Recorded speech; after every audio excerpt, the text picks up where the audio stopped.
आणि माझ्याकडे हा कार्यकाळ एक्झॅक्टली आषाढी वारीच्या 1 महिना अगोदर आला. जनरली जुलै महिन्यामध्ये आषाढी वारी आपल्याला माहिती आहे. आषाढी वारी 4 वाऱ्यापैकी सर्वात मोठी वारी असते. एक 10-15 लाख लोक महाराष्ट्राच्याच नव्हे भारताच्या अनेक राज्यातून येतात, दर्शनासाठी येतात, पायी पायी येतात, 3-3, 4-4 आठवडे चालत येतात, अनवाणी येतात. आता त्याच्यातून वेगळ्या पद्धती झालं असं, पण पहिल्यापासून जर बघितलं तर अनेक वर्षापासूनची, शतकांपासूनची ही परंपरा आहे. तो चार्ज माझ्याकडे आला. तो चार्ज आल्यानंतर प्रथमतः मंदिरात मी जिल्हाधिकारी त्याच्या अगोदर जो 6-7 महिने होतो तिथं, पण मंदिरात मी गेलेलो नव्हतो. चार्ज आल्यानंतर मंदिरात गेलो, कारण जर मी त्या अध्यक्ष झालो आहे तर तिथलं माझं मॅनेजमेंट व्यवस्थित झालं पाहिजे, हा उद्देश होता. आणि विशेष करून वारी व्यवस्थित झाली पाहिजे, हा माझा उद्देश होता. मंदिरात गेलं, मग तिथली माहिती घेतली, कसं चालतं दर्शन, कसं चालतं, मंदिर कधी बंद होतं, कधी चालू होतं, काय त्यांचे नियम, प्रत्येकाचे नियम असतात, ते नियम काय आहेत ते समजून घेतले. आणि मला हे सांगितलं, मी रात्री मंदिर कधी बंद करतात. त्यांनी सांगितलं 11 वाजता आम्ही बंद करतो. उघडता किती? उघडता 6-7च्या आसपास उघडतो, सगळ्या पूजा होऊन मग दर्शनासाठी उघडं करतो 6-7च्या आसपास. 4 वाजता उघडतो, पण पूजा असते वगैरे वगैरे, साफसफाई असते वगैरे.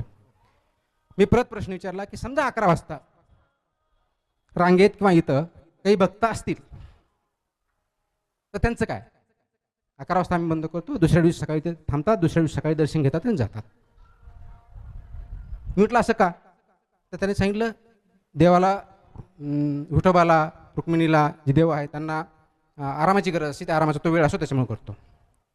म्हणलं भक्तांचं काय? ते कुठून तरी दूर आलेले आहेत, ते दर्शनासाठी आलेले आहेत, दर्शन ते रांगेत थांबलेले आहेत, आणि फक्त तुमच्या दृष्टिकोनातून तो वेळ झालेला आहे म्हणून त्यांना तुम्ही रात्रभर थांबा म्हणता, दुसऱ्या दिवशी सकाळी घेऊन दर्शन घेऊन ते जातील असं म्हणता.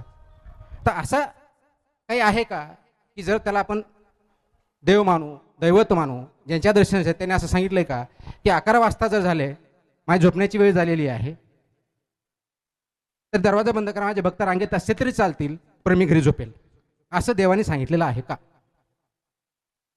याच्यावरती त्यांच्याकडे काही उत्तर नव्हतं. म्हणून निर्णय घेतला.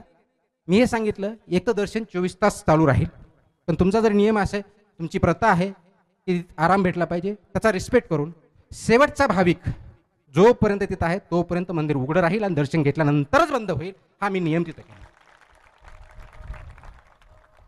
काय केलं? विराम. हे चालू आहे ते योग्य की अयोग्य? फक्त एवढाच प्रश्न, 5 सेकंद. आणि मला ते अयोग्य वाटलं. काय वाटलं? ज्या देवाच्या दर्शनासाठी तो माणूस कुठून तरी चालत येतोय, प्रवास करून येतोय, तो तिथं आलाय आणि फक्त काही 5 मिनिटं, 10 मिनिटं, अर्धा तास उशीर झालाय किंवा तुमची वेळ झाली आहे म्हणून तुम्ही त्यांना वापस पाठवणार किंवा रात्रभर थांबणार. रात्रभर थांबण्यासाठी त्याला निवारा